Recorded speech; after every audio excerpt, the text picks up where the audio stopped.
You made it to the third video. We're almost done, guys. Hang in there. We're just going to continue talking about the third part on why buyers buy.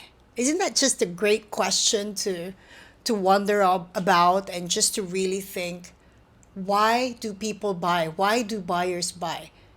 If you're in sales, B2B, B2C, face-to-face, cold calling, telemarketing, whatever industry you're coming from and you're in sales like me, it wouldn't be a bad idea to ask as you approach Q2, as you approach your Q2 for your KPI target for Q2, let's ponder on why buyers buy. This is the third part. If you missed the second or the first video, please go to my playlist. The first one and the second part will be in there for you. Let's go to the third part of this session. Another reason why people buy is because of positive experience. So when you say positive experience, it's not always based on the product or the service, but we can agree to one point. Selling starts from the salesperson. If your client or your prospect had a very positive experience on how you presented yourself, how you communicated yourself, and how you basically conveyed your entire presentation and your entire professionalism to him or her, that would influence the buying process or the decision making of the buyer. So, positive experience, obviously, it's starting from you as a salesperson. So, being mindful, being very, very mindful about yourself. I think it's very easy for us as people, as humans, to be not so conscious about how we present ourselves, let alone people in the industry of sales. And if you are constantly selling, this could be a good reminder for you to check on yourself. How do you present yourself to your client? And how does your client perceive you as a person and as a salesperson? Because again, I have said this 1 million times in my entire channel. People buy because of you, and people will not buy because of you. So if you are actually able to master your ability to be likable, some people have it natural, some people have to develop that, some people have to act more mindfully in order for you to achieve that. This is a very important point, factor on why people buy. It doesn't matter how great your product is, if the client is not impressed of you, you're already losing a fraction of opportunity to close the sale. I've got 3 more points. The next point is, why do people buy? Why do people buy? Is if you excel on your follow-up skills. Let me go deep into this topic, because if you're new to my channel, you probably have not watched one of my videos where I talk about my strategy for follow-up in 2025. So people sometimes they can't make a decision, or buyers can't make a decision on the spot. Therefore, sometimes they need you to follow them up. And when that happens, it's in your court as a salesperson how you would excel on your follow-up skills. Yes, you need skills when you're doing a follow-up. It can't be the most casual thing. It can't be the most, I would say, non-strategic method. When you follow up a sale, or when you're doing your sales follow-up, it's very important to double down on why they should buy from you. Yeah, you have to double down. Let me teach you a simple strategy. When I would follow up in 2025, I would like to use, or I will use the technology as my tool to make sure that my client would say, I would buy from her. She did a wonderful job following up on me. So, number one, when you're doing a follow-up contact to your prospect, you want to be personalized. You want to personalize it, you want to make it very connecting, and you want the prospect to remember the you that he met last time and be reminded of your personality, of your character, and that would seal the deal. So if I'm actually using the technology now when I'm going to follow up Mr. Smith, I would simply use my mobile phone and create a very simple, personalized follow-up message, video message, something like this. Here's my phone. Hi, Mr. Smith, it's Majoy again. Hope you're having a good week so far. Just a quick recap on our meeting. I'm holding on to the 5,000 credit that would be transferred into your account. And I understand you would like me to contact you again on Friday at 4 p.m. and I will be calling you at your business landline. I'll see you, Mr. Smith, or I'll speak to you, Mr. Smith, on Friday. Again, if you have any questions, I'm happy to assist you, but I'm reserving the 5,000 credit for you. It will be in your account as we confirm the process on Friday. See you, Mr. Smith. Have a good day. Bye. What is so special about that role play I've shown you is it was just as if I'm sending a follow-up message to, or a video message to someone I know. It's a short, sweet, and simple follow-up method that I personally had thought about doing if I'm doing my follow-up sales call. Because if I'm just going to send a text message, there's a chance that the connection is already not to my advantage. Sending a simple, personalized video message, but it has to connect you back or him back to you. There has to be a value that you're trying to leave him to think for after you hang up or after he hang up on that video call or video message, and something for him to think about, something to help him to decide when he see you on Friday. So that's my take on following up in 2025. So why would people buy if you have a salesperson like that? A salesperson who follow-ups like no other.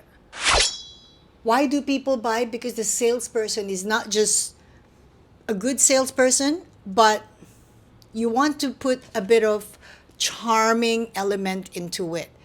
You want to definitely be unique. You want to be special. You want to be much better, if not slightly better than your competitors. Please leave on the comment section how you feel about that follow-up technique that I've just shared with you. I hope you enjoyed it. I thought that was a good one. If I'm in sales, I'm going to do that for sure. All right, let's get into it. Why do people buy? Let's get into the next point. The next point is when the salesperson is able to create urgency the right way.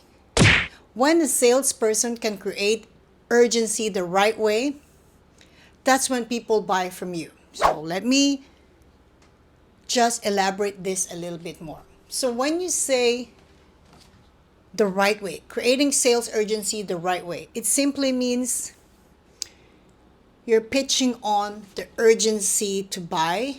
You're pitching on the urgency to make a decision based on themselves, based on their benefit, based on what is immediate for them to use and to utilize and to save money from.